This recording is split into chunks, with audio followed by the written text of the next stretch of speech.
Every year, more than 1,000 movies are released. Some are great, and others not so much. Because there's so many, we don't even have time to really check them all out. But in this video, we're going to go over our top 10 favorite movies released this year. Yeah, and we tried to include something on our list for everybody, from like the hardcore horror fan to the parent who doesn't want to be bored when they're trying to entertain their kids. However, keep in mind that these are our personal favorites, and a lot of them aren't even Oscar nominated. So, let's start. Number 10, Moana. Moana, pretty interesting take on the traditional Disney dynamic. Actually, she's one of the only Disney princesses who's not actually a princess and not based on some sort of mythology or fable.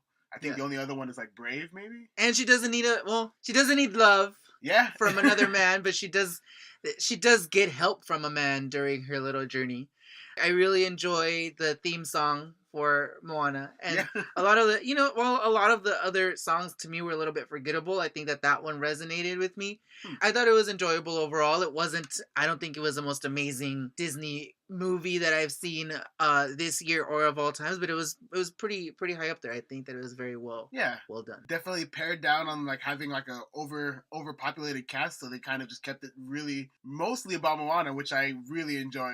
Yeah. They kind of focused on Polynesian or our Pacific Island myth, which is really interesting because the Rock's character, he's actually based on a mythological character that exists in almost every Polynesian myth, but it's a little different. So then in each country. So I think that's really interesting, the amount of thought and like dedication that went into the creation of it. And I also like that they made the ocean a living thing. I thought that was a pretty cool thing, and they made it. I thought the movie looked very beautiful. It was just very, very colorful, very vibrant, and it was very, I think, indicative of someone just living in not the wilderness, but living in nature.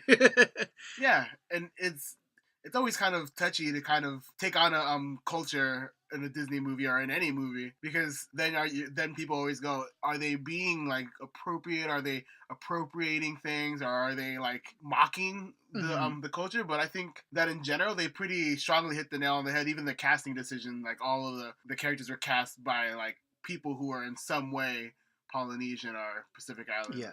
So number 10, Moana. If you haven't seen it, go watch it. It's a pretty entertaining film for both kids and parents. Yeah. At number 9, I have a personal favorite of mine, XMen Apocalypse. This is the third in the First Class trilogy. Okay. And personally, I understand that this is not the greatest movie of all time. I really did think that Days of Future Past was one of the best, if not the best, X-Men movie out of all the 6. But this one was pretty entertaining. I think that the biggest thing about this movie was just, and the biggest thing about any X-Men movie is just the showcase of all of their powers. I think it kind of drops the plot elements a lot. Like a lot of the plot is like, very, very simple, reduced to showcase all the cool powers that these X-Men have. And I think that this embodies that. My biggest complaint about any of the X-Men movies is just that Storm hasn't gotten her rightful place among the X-Men in terms of just her leadership and I don't know, her character.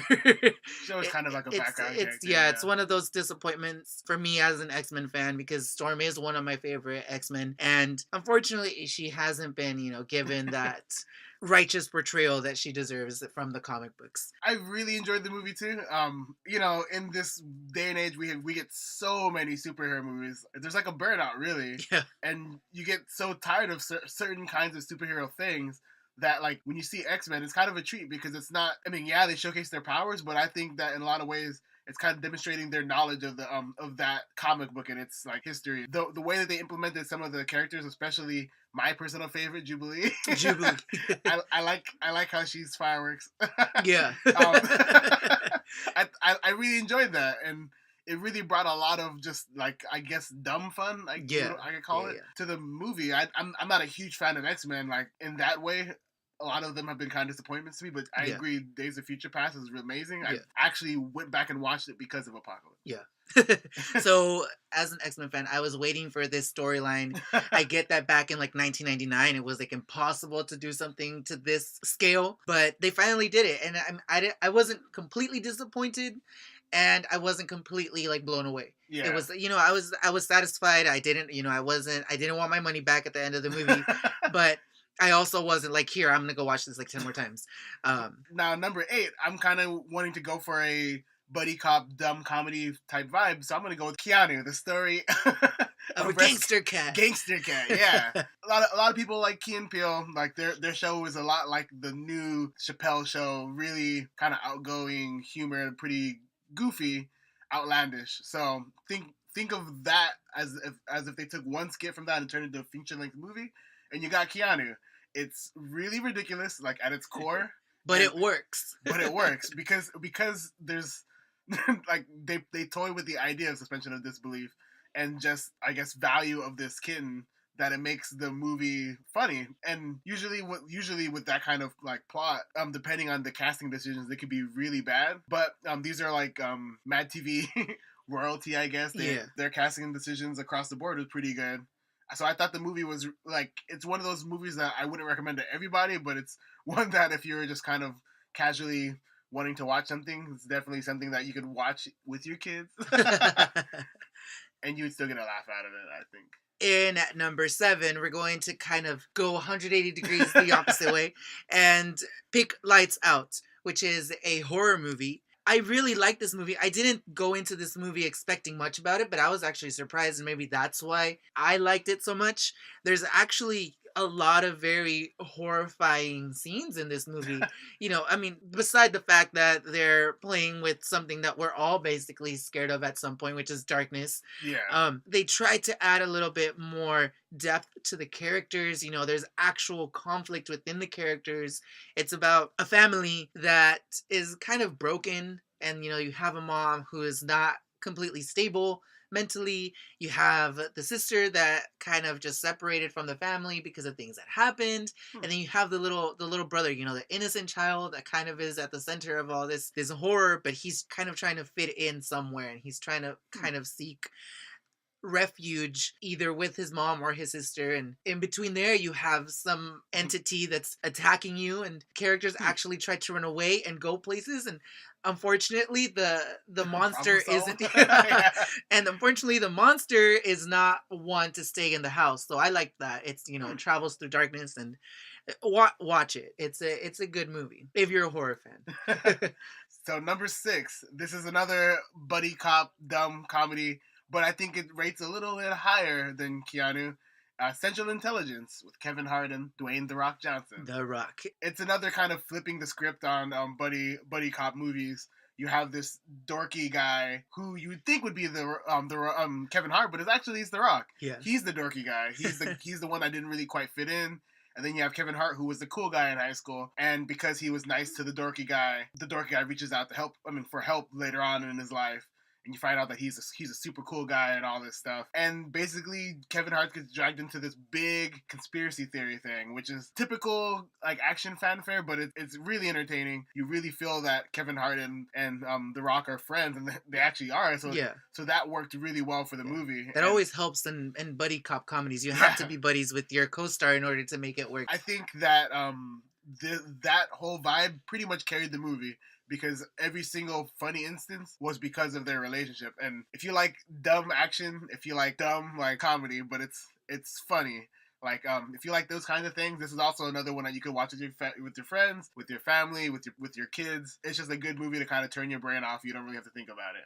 At number 5, we have Fantastic Beasts and Where to Find Them.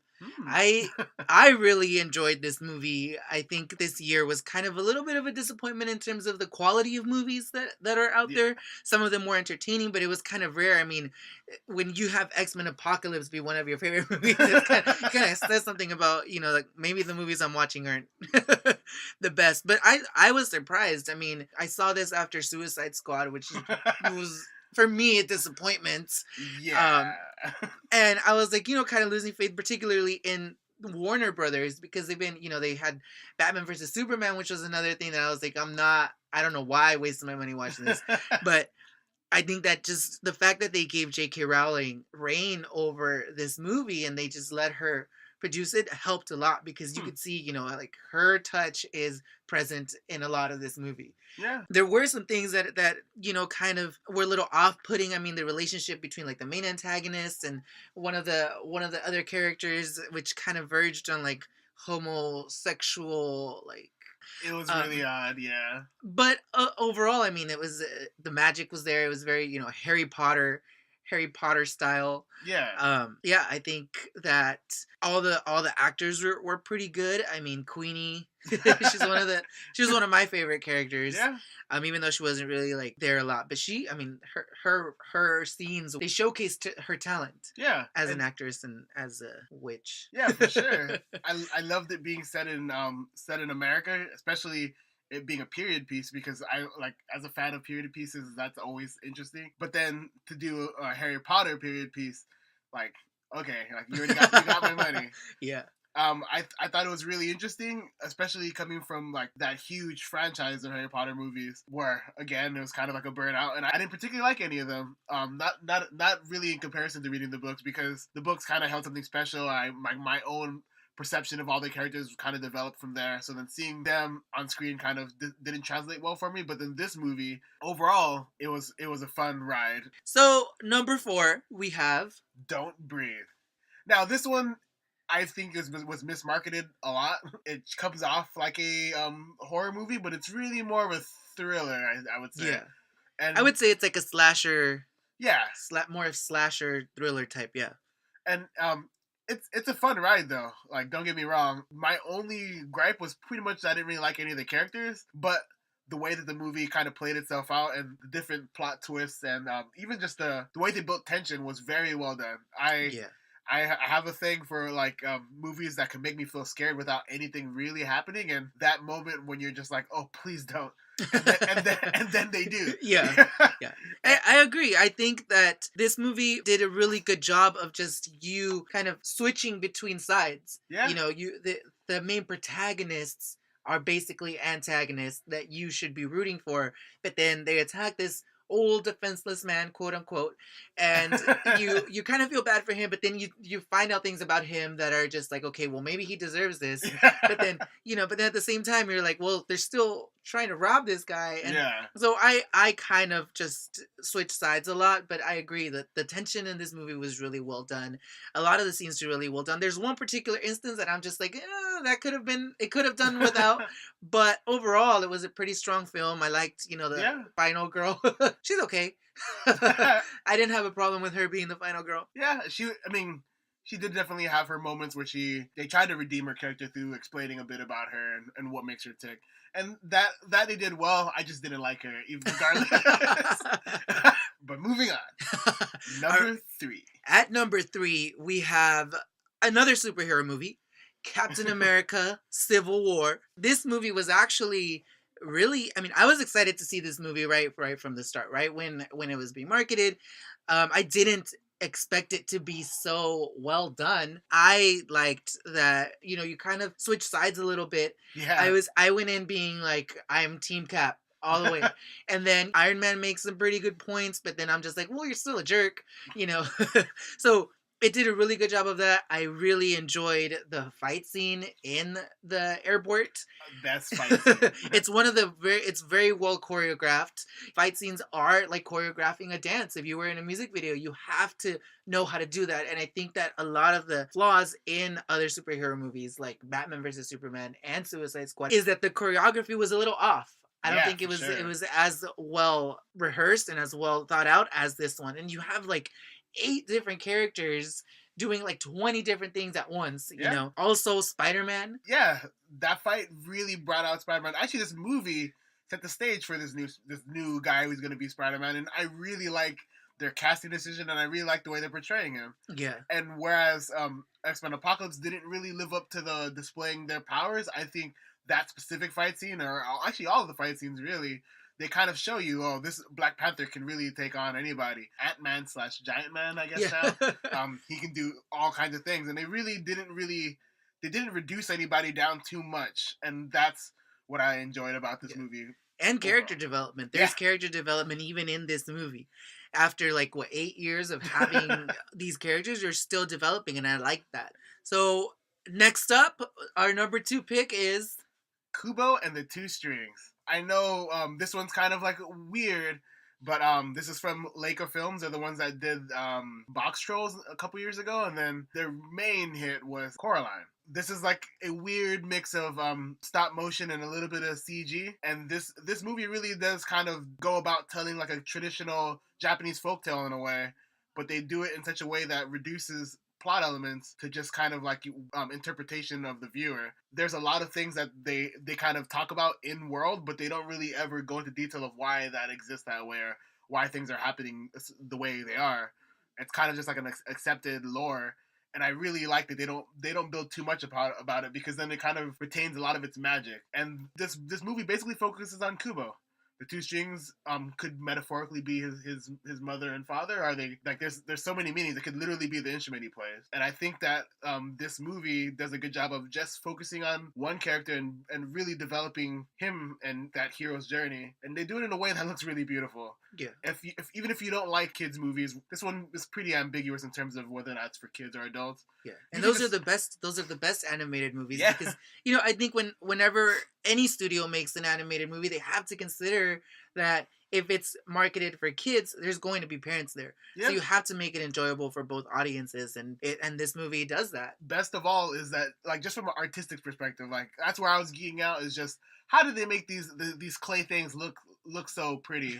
Like, how is there, like, how are they shining, or how they have the hair texture the way they did. It's really impressive.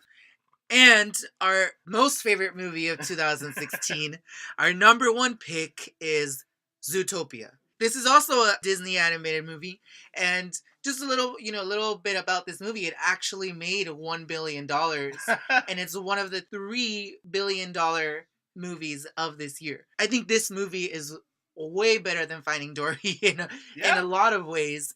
Not only because Shakira's in it, but also because just she sings in it. And Sia wrote the song for it. The story was very well done. Yeah. And it wasn't a typical, this small little bunny is gonna go on a cool adventure. It was a little bit of it had a lot of darkness to it, and it was very symbolic of a lot of the things that are happening in our world today. There's metaphors for racism, there's metaphors for like bashing people just for being different. Yeah. There's metaphors for your parents not believing in you. when the parents tell Judy Hopps to just basically give up on her dreams because she's not going to be anything. And she's like, 5 years old at this point? I think that it had a lot of just deeper meanings, but it was also very enjoyable for kids. Yeah. It really, really does that thing where, like we were talking about with the other movies, where it balances like adult to kid ratio. I feel like this one's has a lot more for adults than any other movie. Even Captain America, I would say watch this movie and you'll have a lot more to talk about, because from everything from the racism, the classism, to so many things about the human experience that are both positive and negative. They touch on it all, and they do it through the analog of animals, but then it also is really, really entertaining. The story, I usually try to make a point to figure out the big twist of any kind of movie before the second act, and this one actually, it worked for a little bit. I didn't figure it out till a little bit before the reveal. It's a really entertaining movie, great music, great animation. The on a technical standpoint, there's like 1 million hairs on Judy. I believe way more than that, actually. That's impressive when you consider there's only a couple thousand hairs on when they were doing Toy Story. So so Disney's definitely upping its game, and I think that this is just one example. I'm excited to see what's next. Yeah. In terms of animation, because eventually we're gonna get tired of those Captain Americas, those Civil Wars. But I think in terms of animation, there's always things to do, and there's always that next step. And I think that Disney is basically trying to figure out what that is. The imagery in this movie is very beautiful. Yeah, it's really nice. And just the fact that you have like different ecosystems in Zootopia, and you can see them, you have like a tundra, you have a desert, you have all these different habitats. And they studied it. Like when I was watching a discussion about just the making of the movie, and they really, really studied how to make Zootopia actually function. So then, assuming we ever got like sentient animals, we could actually build a Zootopia. It would cost a lot of money, and Disney would probably foot the bill, but we can do it. Yeah. So Zootopia is our number one pick. If you've seen any of these movies, let us know which ones. Do you agree with our list? Do you disagree? What are your top 10 movies of 2016? Yeah, and make sure to follow us on Twitter at TheRant20. That's 20. At Facebook at The Rant Entertainment. And subscribe. Especially subscribe. smash that like button. Thanks for watching and stay tuned for the next rant.